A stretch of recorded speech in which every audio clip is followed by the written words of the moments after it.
Hey, welcome back to the Emerald City Comicon live stage. My name is Dany Roth. I smell really good. I am the host of SYFY WIRE's Who Won the Week, a couple other podcasts. Once again, I smell fine. It's a Friday. I'm here with Chip Zdarsky to talk about Sex Criminals. It's a great book for your kids. Yeah, I like talking about this book in the wide open at a convention. It's great. Yeah. So where did we leave off? Door opens. It's Kegel phase. Everybody else is outside. There's a bus, right? I'm trying to remember like where we were leading up to the next story arc. Where did I think you summed it up. Yeah. Okay, great. Yeah. So time frozen, bus. Things are about to change. Yeah, I mean, there's an evil Elon Musk type who's maybe used. I don't know what kind of evil rich villain are we using? We can't legally say Elon Musk type. Okay. What should we say instead? Elon So Musk. there's like an evil billionaire. Or Yeah, sure, evil billionaire. Yeah, I mean, first of all, for anyone that doesn't know what the hell we're talking about, I like to just drop them in the deep end. Yeah, no, I get it. Fine, help them out. But the book is called Sex Criminals, and it's about essentially it's about a couple who, when they, how many kids are here? When they make love. Successfully, I guess, the right way. Oh, God, you just reminded me of all my unsuccessful lovemaking. Time stops. I swore we wouldn't talk about that. Anyway, go ahead. And then they rob banks. Yes. That's the most important part. Yeah. And, for a time. And so the volume 5, which was the last volume that we put out, it ended with basically kind of all of our main characters coming together. The writer, Matt, he really enjoys introducing new characters, but he has a real hard time just kind of wrapping up their storyline. So at one point I'm like, this is like the X-Men of sex now. We've got way too many sex characters. And we need to bring them together and figure out where we're going. Look, what matters to me is that there is one who reaches climax, and then that climax becomes a Sailor Scout with tentacles that comes out. Yes. And I felt seen. That was what mattered to me. So at that point, I was like, story can end, or we could spin off that character in a book. I don't care about anybody else. Yes, it's, the character is Manime, the man who loves anime too much. Which is loosely based on a friend of mine. God, it's so hard to talk about this book in public. Yeah, So, I mean, look, we're just gonna have to go with it. Everybody wants to hear the nitty-gritty details, right, of Sex Criminals. We're all signing off on this. Everybody feels confident. It's okay. Okay. Yeah. A lot of nodding faces. It's fine. We're all adults here, except for the fact that a lot of you are not adults here. Yeah. I get it. I thought you said we're all owls here, except for the people that are not owls. You're all owls now. Yeah. So the last volume kind of ended with basically all the characters, kind of good and bad, kind of coming together. And towards a common enemy. Yeah, exactly. So volume 6, which is going to be coming out later this year, I just finally got a script for next issue, is all about kind of dealing with the guy who is the bad guy of everything, who's kind of collecting sexual energy and up to no good, and he's so bad, and they got to fight him sexually. I don't know. We'll figure it out as we go. Are you into him? What's happening I don't here? know. I'm so tired. So tired. This couch is so nice. I feel so bad for all of you standing and on your lousy chairs. This is great. Oh. Yeah, but you got to answer real questions. Otherwise, if you're on the couch and you're laying like that, it's going to turn into therapy, and I will ask you those questions. We should just do this where you spoon me on the couch and ask me the questions. I mean, Get over here. All right, here we go. Get in. Lie down. Lie down. All right. You're spooning I'm me. the big spoon. You're the big spoon. You got to ask the questions. All right, that's much better. All right. I guess the first question is, would you, in fact, rob a bank if you had sex powers? And if not, what would you do with the sex powers? And what would your special one be? Because everyone gets a special power of sex. Well, based on the sex power in the comic where they stop time, first of all, whenever I orgasm, it kind of feels like I've stopped time because I fall asleep right away. Same. But if I could actually stop time, the actual sad answer is I'd probably try and catch up on my work and draw more issues of Sex Criminals. And that's just the saddest answer, really. I mean, I appreciate it because it means that the book's going to get out at a scheduled time.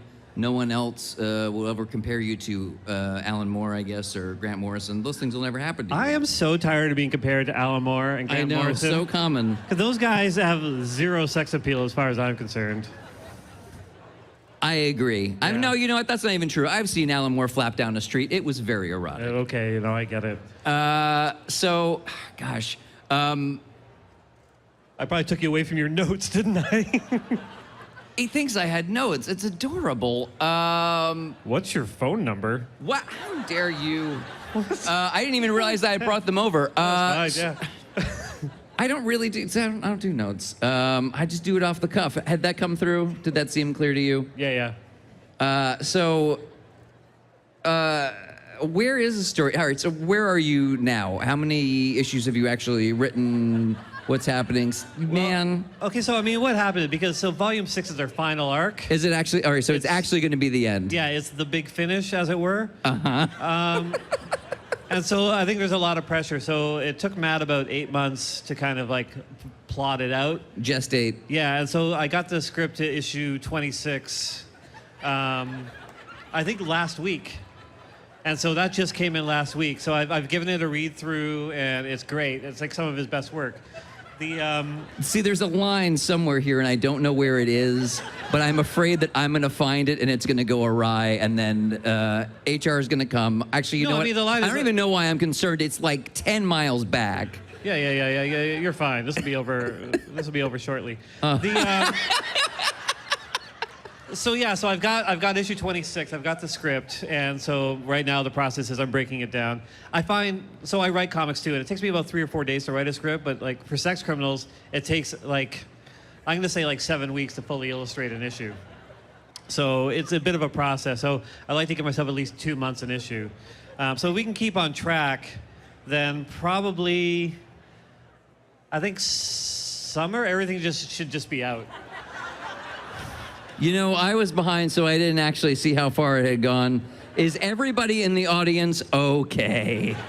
We're fine. Just making sure. I just want everybody to be able to live. We've all seen... We're having a great time. I just want to make sure everybody else is having a great time. Yeah. We all understand a 43-year-old man's body. Excellent.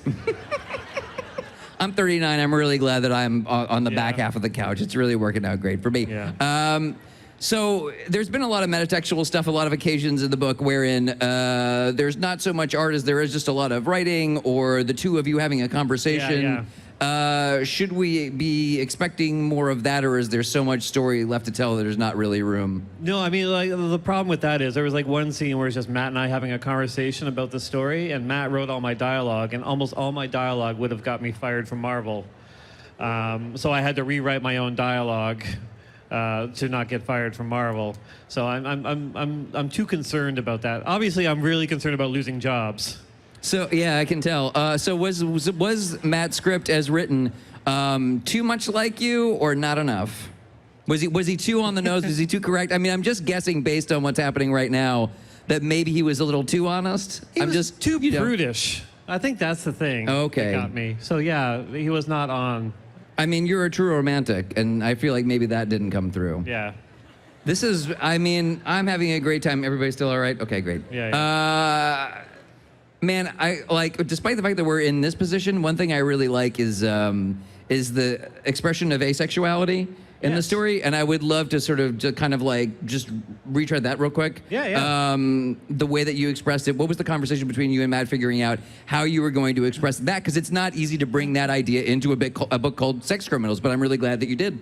Well, I mean, we wanted to kind of portray the wide range of sexuality, so it made sense, but also we were noticing a thing where readers would come up to us at conventions, and a lot of asexual readers would come up and say, oh, I love the book, even though I'm asexual. And I'm like, well, I mean, a good story is a good story, and it's relatable on many levels. But I think the idea lodged in Matt's head and it lodged in my head, because I was working on Jughead at the time. And so I made Jughead asexual at the same time Matt introduced an asexual character into Sex Criminals. And yeah, it was like, it seemed like kind of a no-brainer on both fronts to have an asexual character in Sex Criminals, and also Jughead. He's either, portrayed in comics as a misogynist, or as asexual. So I'm just like, well, let's just make sure that he's asexual, because that's I find that to be a lot better than being a misogynist.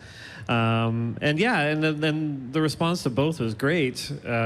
We get tons of people coming up, just like excited to be represented in media of some sort. And yeah, I feel good about it. How do you feel about it? I don't know. I mean, I'm very pleased with it. I've got a lot of ace friends, and they all seem to really dig the book, so that's a good sign. Yeah. Here's another question. How many videos did you have to watch of people doing Kegel exercises to get Kegel face correct? Or did you just have a natural instinct for it? Instinctively, Have I you knew it. really worked on the pelvic floor yourself in the mirror, and it just helped you get there? I'll say the one page in Sex Criminals where I actually had to do the most visual research was Matt wrote a page where it was a woman getting ready to go out, and it was 64 panels on a page of like all the various tasks that a woman has to do to prepare to leave the house, and there was 64 of them. And some of them involve like interesting waxing procedures and yeah, a lot of the things I can't mention here. But yeah, my search history is just screwed.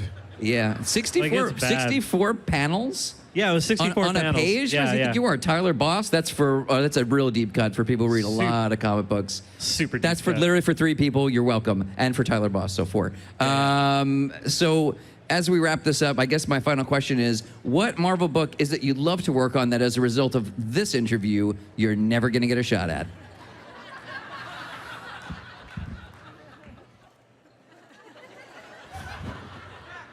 Probably Captain America.